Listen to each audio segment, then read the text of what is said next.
një fëmijë i cili në momentin nis thjesht të zhvillohet, të di, është i atakun për tabletve, për telefonave, dhe në atë moment ajo është i atakun edhe për privatësinë e tij. Të po këtë çështje, Agjencia për Informim dhe Privatësi, me 28 janare ka ditën evropiane mbrojtjes dhonave dhe jem t'i kushtu një kujdes të veçantë mbrojtjes dhonave personale të fëmijëve, të përfshin për klasës parë deri në përfundim të gjimnazit dhe sepse janë më të atakuarit. Thjesht ndoshta nuk kanë njohuri, thjesht ndoshta nuk janë shumë kujdesshëm, thjesht ndoshta ne kemë shumë video edhe qoftë edhe bullizuese që përdoren ndaj fëmijëve, rrjetet sociale, të pa këto në si institucion,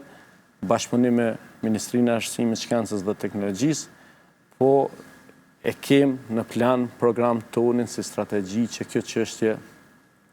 të shtinjet në orën e parë mësimore, ose së paku të ketë video sensibilizuese dhe lojra që fëmijët të kuptojnë se sa rëndësishme është privatësia tyre, sa rëndësishme sepse janë thjesht më të atakuarit që të ardhmen, sepse ata janë në një moshë shumë të re, po të ardhmen ajo mund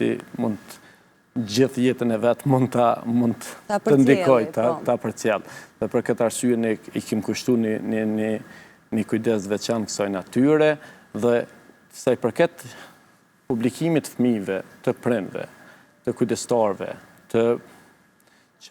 kujdestarëve të fëmijëve, cilët i publikojnë dhonat personale, as shkollat, as kopshtet, as kusht nuk guxon publikojnë dhona personale të fëmijëve pa pëlqimin e tij, pa pëlqimin e kujdestarit të tij, sepse edhe pëlqimi duhet të jetë i shkruar. Dhe në këtë rast, në të njëjtën kohë, në ligjin për mbrojtjen e dhonave personale, pëlqimi duhet jetë i shkruar, jo në formë tjetër. Jo në formë tjetër, sepse duhet të dokumentohet. E qartë. Dhe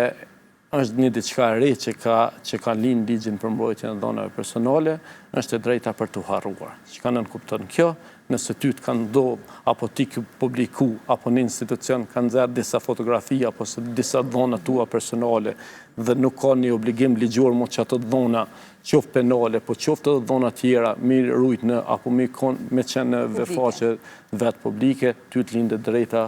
që quhet e drejta për të harruar, çdo herë ti mund të kërkosh që ato dhona të largohen dhe mos të jenë të qasshme për palët të treta. A do t'i bëj kjo fëmijët? Ju përgëzoj për iniciativën që në orët e para ata që nga një moshë e hershme të vedisohen për të drejtat e tyre, sidomos për një të drejtë kaq të rëndësishme mbrojtjes së dhënave personale. A do t'i bëj kjo ata që të kuptojnë se mund të kenë të drejtën edhe të dëgjojnë notën e tyre individuale pa prezencën e të tjerëve? Në fakt, në sesionet ndërgjithësuese që ne si institucion bëjmë, kemi edhe me drejtorët shkolla, me sekretar, me drejtorat kopshteve, hiç